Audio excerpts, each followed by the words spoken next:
and welcome to the Food for Thought podcast. I'm your host, Erin Hallstrom. As we begin to close out our second season this month, we'll be talking about a topic that impacts everyone from consumer to manufacturer, and that topic is the supply chain. In today's episode, I'm talking with Ryan Powell about how InsightAI is working with food companies and retailers to better understand consumer behavior. Throughout the episode, we talk a lot about data. We touch on clean data, predictive modeling, microsegments, ecosystems, and so much more. If you're in charge of purchasing, planning, or predicting, you won't want to miss this episode. We also address issues relating to the supply chain, including how AI tools like this can help forecast disruptions, and how food companies can be better positioned to stay ahead of the game. Enjoy the episode, and be sure you're signed up for Food Processing's daily e-newsletter, so you can stay in the know about the news impacting the food and beverage industry.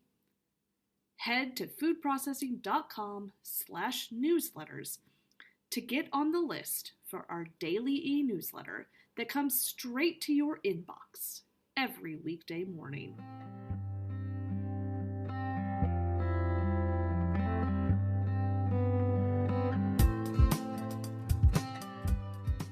Ryan, I would like to welcome you to the Food for Thought podcast. Erin, thank you very much. I am very pleased to be here.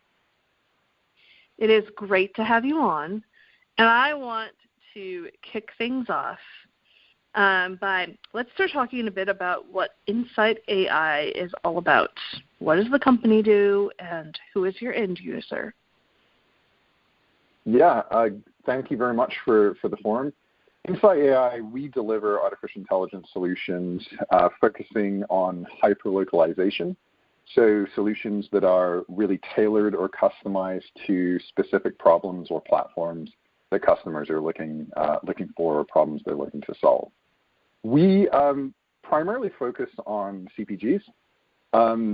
Every now and then we do connect with retailers, but our primary customer is the CPG, and we do a wide range of things in the artificial intelligence space. With all of that mountains of data out there, it can definitely seem overwhelming with what to do with it and what direction to take with it. Can you explain from what InsightAI's point of view, what the AI aspect, can you talk about that a little bit more and how it incorporates the data that CPG companies are feeding into it? Yeah, and this is actually a question that is one of the first hurdles that we have to overcome when we're dealing with CPGs.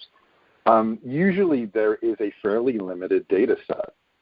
We know that there's a universe of data out there, but what's actually usable and complete and clean is a fairly limited data set. So one of the things that we're finding is that as we start to bring in these kind of mountains of data, one of the first things that we really have to align on is what is clean and complete and what is very accessible. The second part of that, I think, really then factors into the remainder of the mountain, which is all of these really small data points. A really good example that's coming up very frequently right now is things like mobility, right? Like external data that can really enrich some of the answers from a predictive system that allows you to kind of derive and do different calculations than you would be able to do if you didn't have it. But you have to figure out how to incorporate that, how to plug it in, where it makes most sense, what type of calculations can leverage it best. And when we're talking specifically in the food production industry or food services industry, that type of data is hugely important to understand where are people going to be, what are their patterns, things like that. With COVID as well, we're seeing a lot of that data that can also be incorporated in understanding, will people leave their houses? Will people go to specific restaurants? What type of behaviors will they exhibit? And some of those COVID data sets will derive, kind of these knock-on forecasts or knock-on patterns that will essentially affect that consumer behavior. So To your point, that there is a mountain of data out there. The best approach or way to face the challenge, if you're sitting in a situation where you're a CPG or food producer, is to start to kind of analyze each of those data sets against that core base data set that you have, and really start to understand what the value of those components are to your specific business. Because it's artificial intelligence and leveraging data is a little bit like alchemy, in the sense that, when you're developing a specific potion, it's so custom to that CPG or that partner that, as you start to kind of try and take that somewhere else, sometimes it just doesn't work, because a data set that was very usable and sensitive to a specific partner is not as usable or sensitive to another partner, and essentially it can take you backwards in accuracy. So ultimately, the mountain of data, I think, really needs to be deciphered, tested, and from that, you kind of need to drill down into those, couple needles within the haystack of external data within that mountain that can really support the answers in a positive way and support your accuracy increase. You used a term that I'm not as familiar with that I'm going to ask you to elaborate on. What exactly is clean and complete data? Yes. Thank you for actually giving me the opportunity to elaborate on that, because this is something that every single company, partner, student, anyone that's leveraging any artificial intelligence to drive predictions or understand trends or do analytics is going to come up against. And essentially, the cleanness of data really comes down to the fact of, is everything in the right column? Is everything categorized correctly, spelled correctly? Do all the characters align the same? Because what you're using in artificial intelligence is really being able to crunch a bunch of numbers in a very small amount of time frame. That you talked about that mountain of data. You're crunching a mountain of data and numbers and attributes, and you're correlating everything and calculating everything. And to do that and to get the best answers, everything in there in an ideal state is as clean as possible. And that way you don't get anomalies or outliers that aren't, mathematic or statistical outliers, driven by formulas, because if you're getting those, you want them to be relevant, based on the math you're using. You don't want them to be irrelevant based on, something that's unclean, right? That sends accuracy down or confuses the system or the output. The second piece of that, which is the completeness, is something that we deal with a lot, especially in CPG, where we are getting data sets where we might have only have a certain amount of brands, or we might only have a certain amount of markets, or we might only have, data for a specific period or something along those lines. So where you have a projection or a prediction that needs to be executed, but you only have a slice or a sliver without having the complete picture. And in some of these cases, you can kind of work around it. So, if we're dealing with a specific set of brands, and we know what our brand is really well, we have all of our data, we have some of the retailer data, some of the market data, we can start to put certain pictures together. But for example, if you're dealing with very localized, specific, fragmented data that's potentially receipt data or partial loyalty data or partial sales data, that's where it becomes a little more tricky, because you can start to get these signals that actually send you in the wrong direction. And I think that's one of, when we talk about the alchemy piece of it, that's really one of those things where you need to understand not only the maths behind it and how to actually approach the artificial intelligence, but you really then need to also understand what your raw materials are to play with, so that you can actually produce the best results out of those raw materials, versus just applying a methodology in a cookie cutter fashion and actually end up getting probably worse results than you would have done with a very intelligent analyst that knows the category and the data and those type of things. So I know in doing the research for this particular episode that InsightAI's tool can help the food processors listening to this episode with behavioral predictions. Can you walk me through what that's all about? Yeah, sure.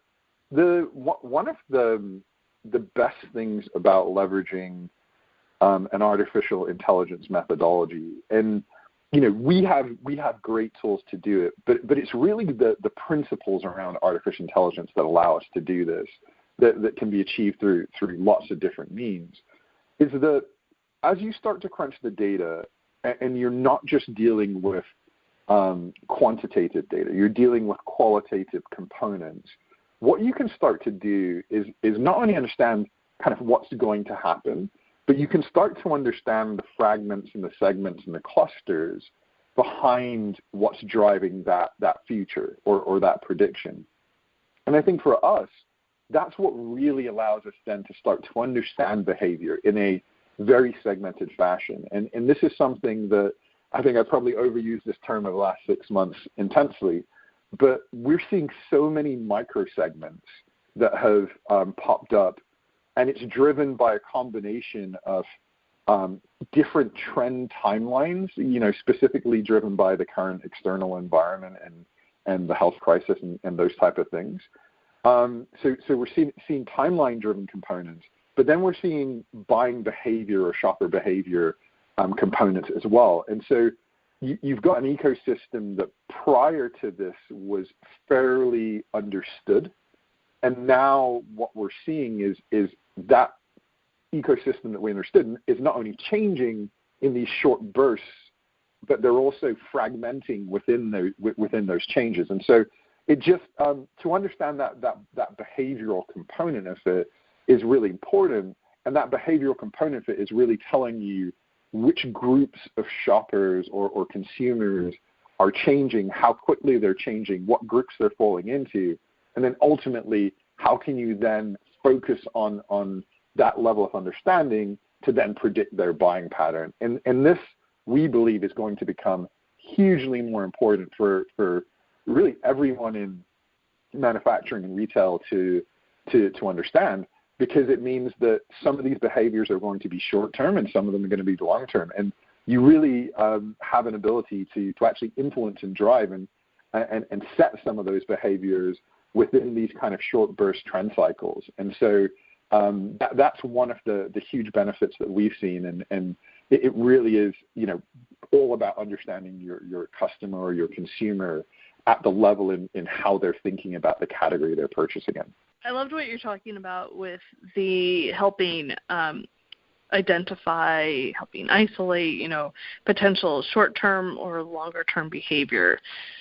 And if we have learned anything in the last year, especially this past year, it's that how disruptions can so severely impact things, obviously across the entire supply chain, but, food industry right now. Is this tool able to help with forecasting when disruptions occur, say like a global pandemic, which also prompts supply chain disruption? And I bring that up partly because let's say you are a food manufacturer and you're looking at your consumer data, you can see that, we make this particular brand of oat cookie, let's say, or we use this certain kind of oat or something in our product formulation. Is this the kind of tool that processors can use to say, like, okay, we need to make sure that we have an excess, or we can see people in the Midwest or people in the East are really buying a lot of this particular oat cookie. We need to make sure that we have ordered even more of the oats that we need. Is that how this tool can help? Yes, it's absolutely one of the ways that kind of leveraging these techniques and these tools you can benefit. So firstly, understanding, hey, if I have issues further up the supply chain or sourcing components, I can start to take a look at those and analyze those and forecast and game plan for what I'm going to have that I know, and then lead that in and have a kind of trickle down strategy to say, okay, now I know have my kind of core materials and understand what I'm going to have. Here's what I can do with those. And so absolutely we can predict, based on those materials and what we know, what we're going to be able to do with them and ultimately what results we're going to get, through the demand and the purchasing. I think to add to that, though, one of the most interesting things that I've seen and been working on over the last couple months is not only just understanding the disruption from the kind of sourcing component or disruption from the global pandemic component where things are happening and we're trying to figure out, okay, what do we have, what can we do?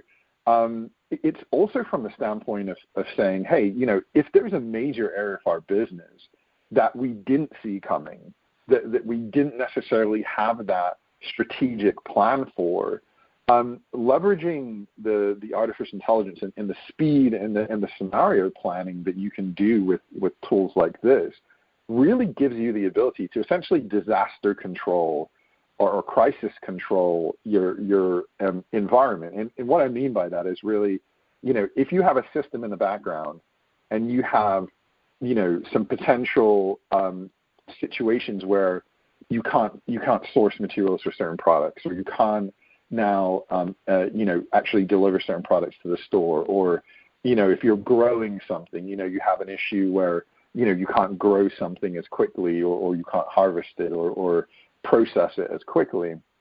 What this will allow you to essentially do is understand not only the issue at hand, which is what do I do with what I can produce or what I do have and where do I put it, but also taking a look at a larger kind of portfolio level and saying, all right, what other things do I have and how should I approach leveraging those other, products, brands, avenues, and where should I leverage them?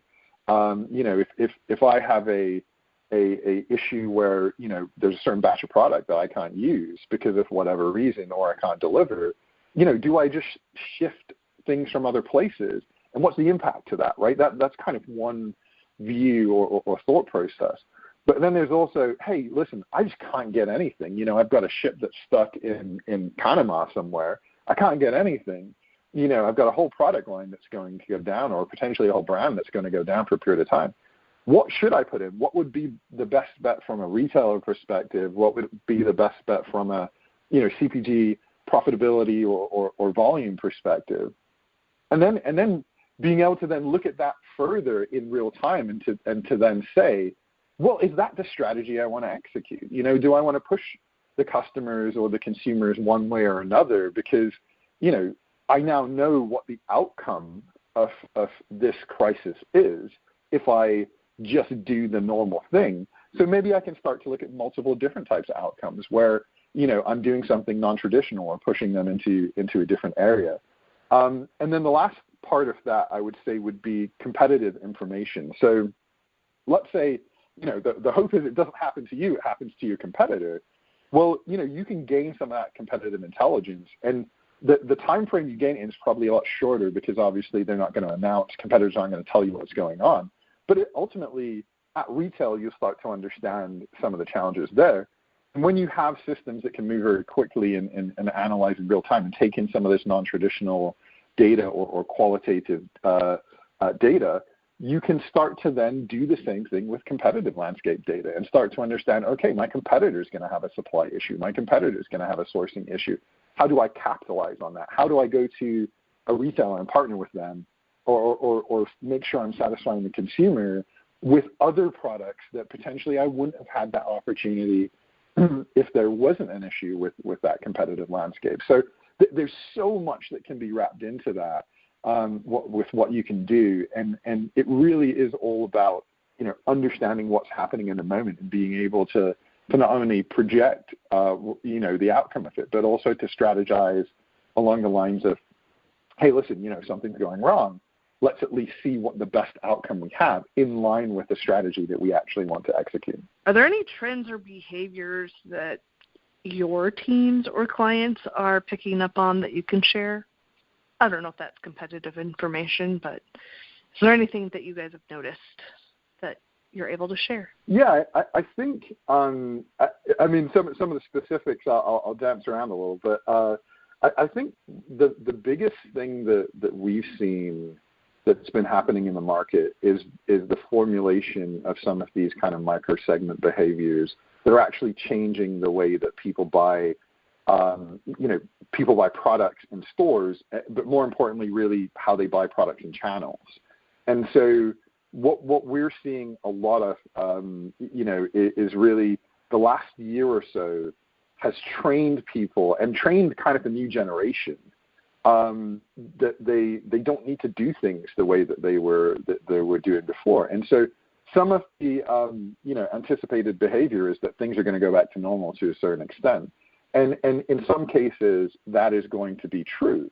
However, I think one of the biggest challenges and biggest insights that we've been able to reveal is that you really have to understand the segment of the shopper in your specific category and how it's changed over the last 18 months to be able to actually secure that shopper with long-term loyalty. And so, if you think, classic brands back in the day, big brands that everybody remembers, where, you're either one thing or another, right? Everyone kind of picks a side and is very polarized and becomes very loyal to products.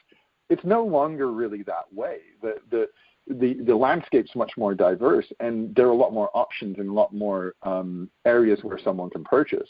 And so what we're really seeing is that those behaviors are being solidified right now.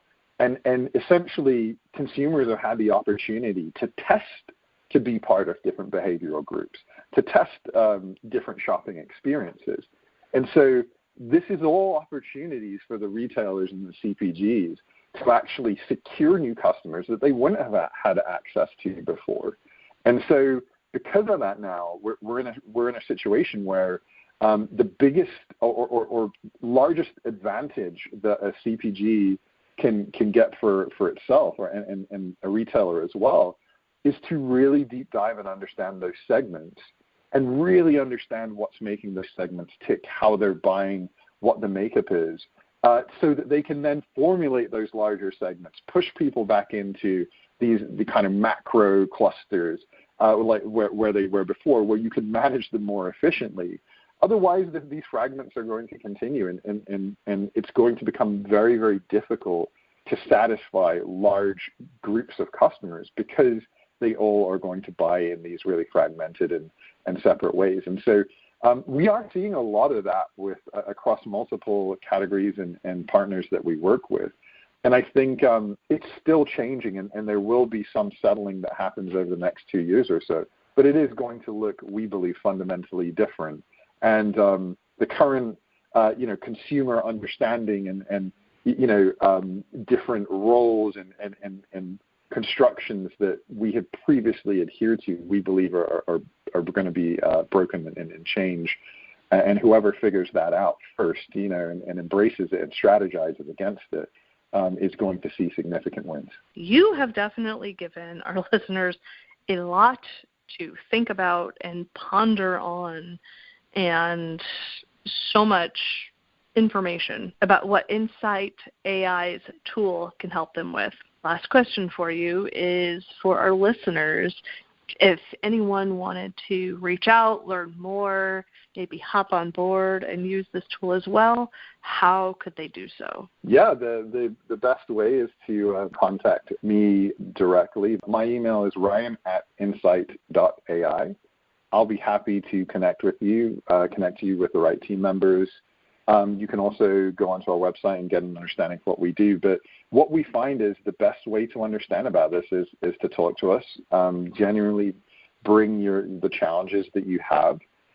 We are going to listen. We are going to kind of break that down, really understand where we can help, really understand where it's better for you to do things yourself or with other vendors, and approach it in just a really pragmatic way to make sure that you get the best results. So engage with us with your questions, and we'll genuinely help you try and resolve those challenges, whether it's something small or something large. Well, Ryan, thank you so much for sitting down and talking with me today on the Food for Thought podcast. Erin, thank you very much. It's been an absolute pleasure. And speaking of predictions, let us know your predictions for manufacturing in 2022 by taking part in Food Processing's annual Manufacturing Outlook survey in November.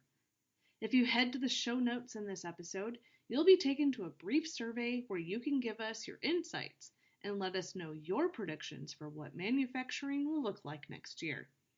The survey should take less than 5 minutes to complete. Your answers will be confidential, so feel comfortable giving us your thoughts. And the results, well, those will be available in January 2022.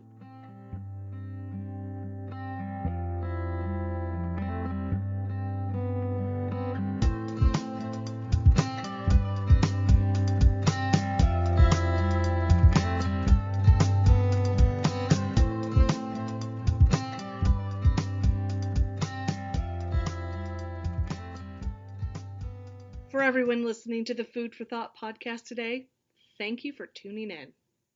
You can find us on Apple Podcasts, Spotify, Stitcher, and just about everywhere you can listen to a podcast.